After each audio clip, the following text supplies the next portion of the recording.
We are live and back at it. What's going on, everyone? First off, thanks for joining in to the Everyday FFB show, hosted by yours truly, Adam Stark, and presented by Fantasy Six Pack. So, if you guys are on Twitter, check me out on Twitter at Everyday FFB. Right there, or check out Fantasy Six Pack on Twitter at Fantasy SIX Pack.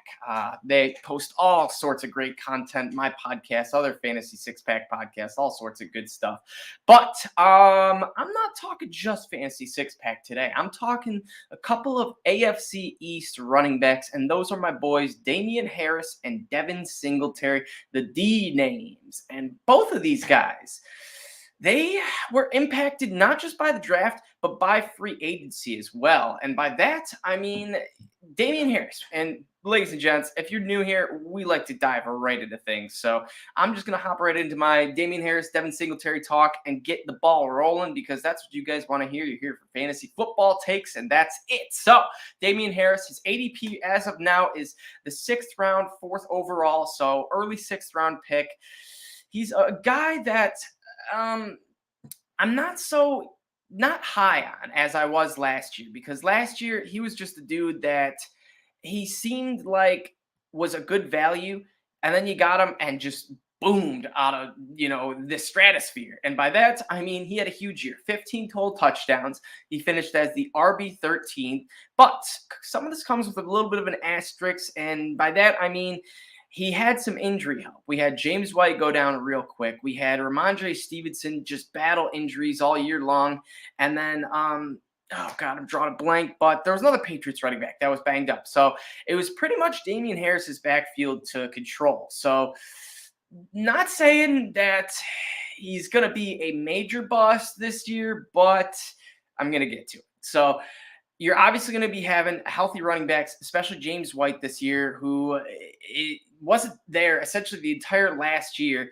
They also drafted 2 running backs in Kevin Harris and Pierre Strong. Not, any early picks. They were 5th and 6th rounders, but still you're spending draft capital on running backs, in which they spent draft capital on Rhamondre Stevenson, running back last year as well. So the Patriots, they have a deep running back, group. They James White, Stevenson, Kevin Harris, Pierre Strong, Damien Harris, and I swear there's a 6th. I'm missing him, but it's killing me. Anyways, couple of the stats on Damien Harris. He had 8 touchdowns in his last 5 games. So you might be thinking, Adam, you're crazy. What, this guy, he's peaking at the end of the year. He's going to be a superstar.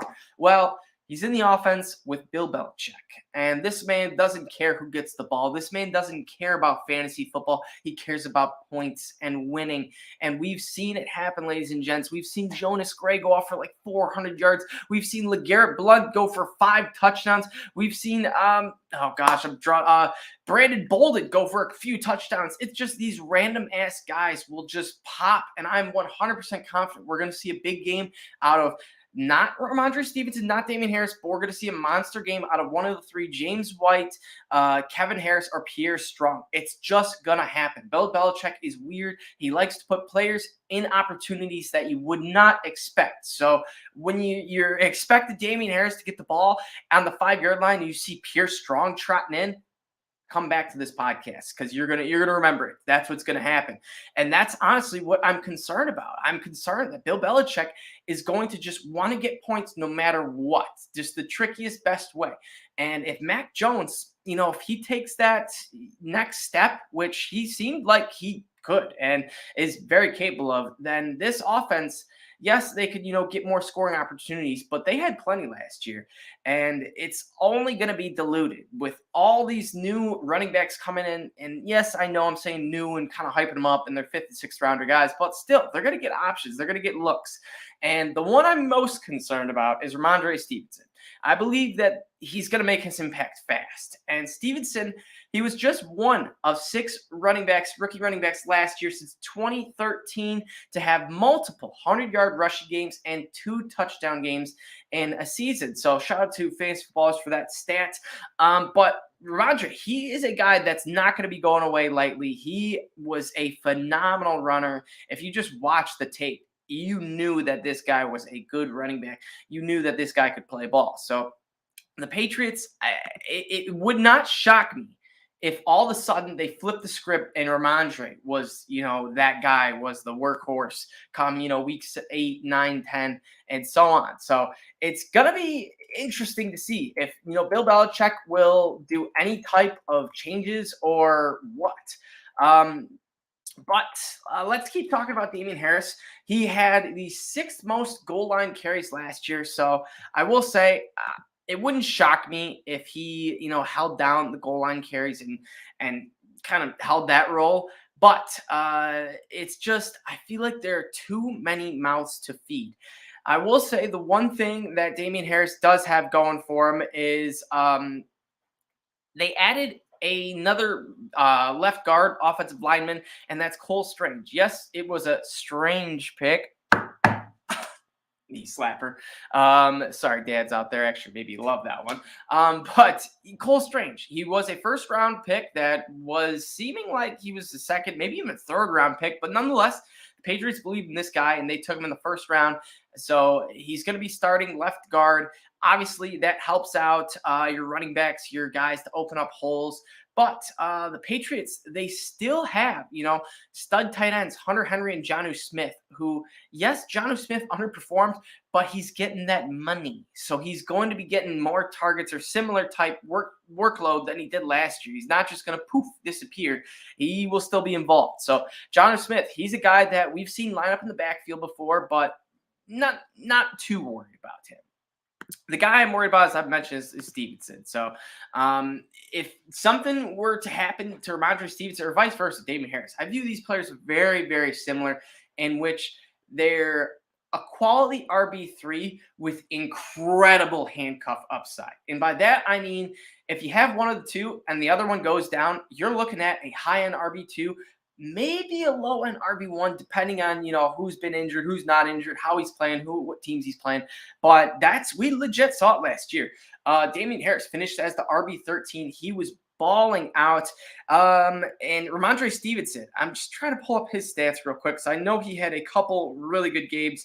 But Stevenson, here we go. Rhamondre Stevenson, through weeks 9 and 10, he had 10 rushes, 62 yards, average 6.2 per carry. Weeks 9 against Carolina, a good run defense. Then weeks 10, had 20 carries, 100 yards, 5 yards per carry, 2 touchdowns. So that was his big breakout week. And then he followed that up again, 12 carries, 69 yards, averaging 5.75 on the ground. This dude just knows how to get yards. He averaged 5.11 against Tennessee in the next week. I will say he saw 24 carries against Buffalo, only at 78 yards. So we do see the volume that Stevenson can get. Harris was injured that game, so that explains the volume. But I was just goes to show what I was saying. If one of the two gets injured and you have the opposite, you're good to go. And then next, Stevenson had week 17, a 19-carry, 107-yard game with 2 touchdowns, averaging 5.63 per carry. And then, honestly, his averages are phenomenal. His final week, he only had 4 carries, but 4 carries for 34 yards, 8.5 per carry. So Stevenson, this guy is very good. The other thing that concerns me is Damien Harris is on his last year. We know what Bill Belichick likes to do. He likes to get guys in and out. It's just capiche capoche. See you later. I'm getting someone else. You're replaced. It's just the way the cookie crumbles with him, unfortunately. And not saying that's, a bad thing, but it's what we're going to get. So nonetheless, let's recap a little bit about Harris.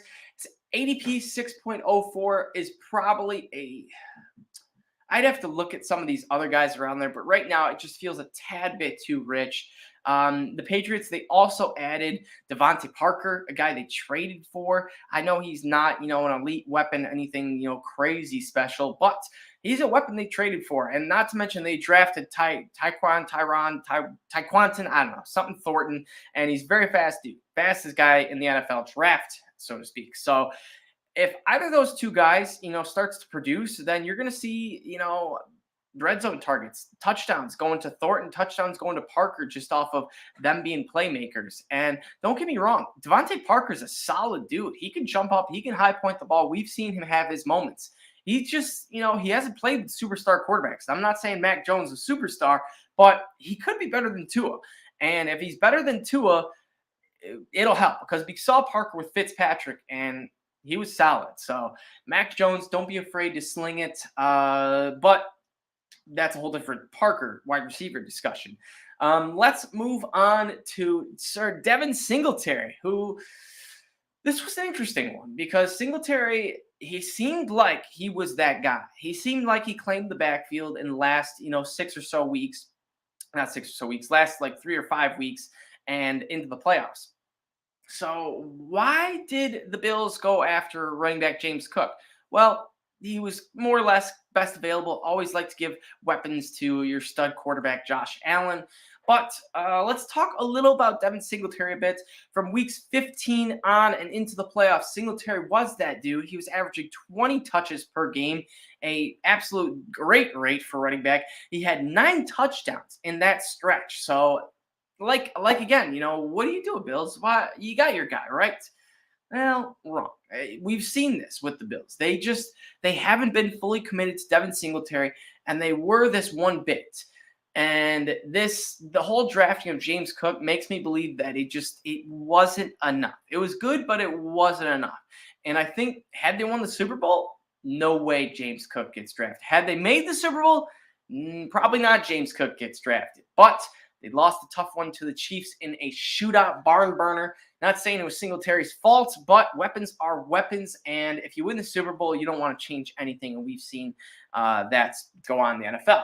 So let's talk a little more about Devin Singletary. He had just one 100-yard game this year. He's only had 2 in his career, which is pretty surprising given that, this Bills offense is a high-powered offense. You got not just Josh Allen to account for. You got Stephon Diggs. You got Gabe Davis. You got Dawson Knox. There's weapons out there that you got to, account for. So I am a bit shocked that Singletary couldn't reach that mark more than twice in his career. Part of it is because of a volume issue. And by that, Devin Singletary, not just Devin Singletary, but the entire Bills running backs, they did not get the volume. They did not get the targets, anything. And by that, here we go. The Bills offense for running backs, targets ranked 25th out of 32, receptions 26th, total yards 24th, yards per reception 18th, yards after the catch per reception tied for 20th, passer rating when targeted 22nd, PFF receiving grade 30th. So the Bills just ultimately don't believe in the running backs at the end of the day. Their best running back is Josh Allen, their quarterback, and they know that 10 times out of 10.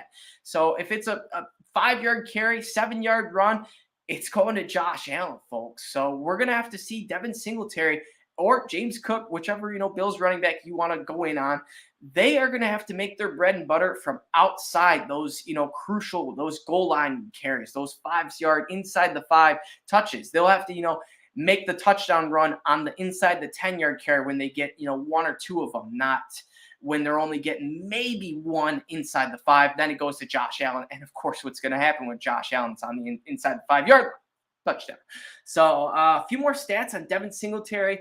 One thing, this was interesting. Only one running back had more 40-yard rushes on the season than Devin Singletary, and that was, of course, Jonathan Taylor. So Devin Singletary, yes, he only had 2 of them, so it's a bit of a skewed stat, but no other running back had more than 2 except for Jonathan Taylor. So he does have a bit of a burst. It's just, it's streaky. You don't see it a whole lot, but it's there. So ultimately, my biggest concern with not just Devin Singletary is this Bills offense and them, letting go of Sanders and Beasley makes me want to think that they want to get to a ground and pound. But in this NFL, this offense playing in the AFC, Allen knows he's got to throw. It's gonna be hard to get running backs a lot of carries when you're playing the Chiefs, when you're playing the Bengals, when you're playing even the Ravens. A lot of teams get into shootouts in the AFC. So it's going to be interesting, but James Cook, he was obviously drafted in the 2nd round, a guy that is going to get work, is going to get, touches, carries based off of his draft capital alone. So even if he does suck his first few weeks, he's still going to linger around for the majority of the season. So honestly, Devin Singletary and Damien Harris both kind of feel like potential bust players. Both are very similar. If you're gonna take a risk, I almost, it's tough because Damien Harris has far more upside, but I feel like Devin Singletary is a tad bit safer, especially due to draft capital or where he's going in the fantasy rounds. So for me, I'm liking Singletary a little more because if Cook just isn't that guy, we already know Zach Moss isn't. And it's basically just going to be, Devin Singletary competing with Josh Allen. And not saying it's the toughest thing, but it's easier than competing with a stud running back. So a couple last things on Devin Singletary. He was also the running back 3 in PPR over the last 6 weeks of the season. And then this one surprised me the most. From weeks 15 to 17, I know short span, he was the RB1 in PPR. So we know this guy can get it done. We know the offense is there. It's just, can the Bills put it together for us fantasy players?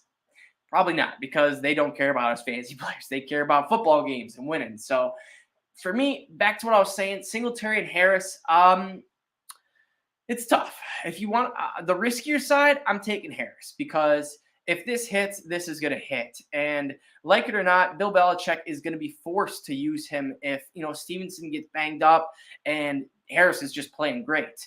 And then not to mention, Damien Harris is on a contract-ish year. He's going to be a free agent next year. He's likely going to be not even looked at, not even, Patriots won't bat an eye against him. He's basically auditioning for other teams this season. So it's going to be interesting to see what happens with him. He's still playing on his rookie contract, so he's looking to get that money. Devin Singletary, on the other hand, let me see if I can pull up his contract real quick. I don't think is playing on his final year, but I'm not 100% sure. Here we go, pulling it up. Come on, you computer. Work, baby. All right, Devin Singletary. No, he is. Same situation. That's right. Both going to be unrestricted free agents come 2023. So, yeah, both these guys are in very similar spots in which they both had a couple of running backs or a high capital running back come in to, threaten their position. But ultimately, I think this is Singletary and Harris's spot to lose for the first 8 weeks. If they play, very good, I think they should hold it down. But if they play anything other than very good, if it's even good, I could see Stevenson and Cook, working their way more and more in. So it's going to be interesting. I obviously think the Bills have a much, much, much better offense and will give Singletary more scoring options than the Patriots would. But then again, we saw Diggs and Josh Allen come on strong at the end of the year. So is this going to be something that they go back to or what? But ultimately, I'm going with Harris. I'm a risky guy. I'm a gambler. I think that if you were to have the perfect situation out of both of these guys, Harris by far gives you the best value. But if you want to play it safe, take Devin Singletary. But, ladies and gents, good thing there's more than 2 running backs in the AFC East. So, next week, I'll be breaking down the next, I shouldn't even say 2 running backs in the AFC East because the Dolphins have like 15 between Raheem Mostert, James Evans, Myles Gaskin, Sony Michel, Salvin Ahmad, there's a few more. There's so many on the Dolphins. They just love to hoard running backs over there. But we're going to talk about them all. And then, of course, we're going to talk about the 2 Jets running backs, Breece Hall, the stud, and, of course, Michael Carter. So next week, folks, you will not want to miss that. And by next week, I mean this Wednesday. So tune in at usual times, 5:30. Just been hectic week this week. But typically 5:30 on Wednesdays is when I will be rolling. Maybe actually not this. Actually, yes, 100% this Wednesday. So think about my work schedule. I'm off. I'm good to go. You're getting another episode Wednesday. But you guys can check me out once again on Twitter. Follow me everydayffb. Check out my rankings on Fantasy Pros. I just got approved to be a official expert ranker on the Fantasy Pros ECR. So shout out to them. Thank you, Fantasy Pros, for that. That's super awesome. I am going to really grind on these rankings and make it a point to prove myself in this fantasy community. So, ladies and gents, keep on the lookout for those. As always, that's the end of my show. I will see you guys all next week. And I was about to say go Lions, but this is the wrong podcast. So go fantasy football.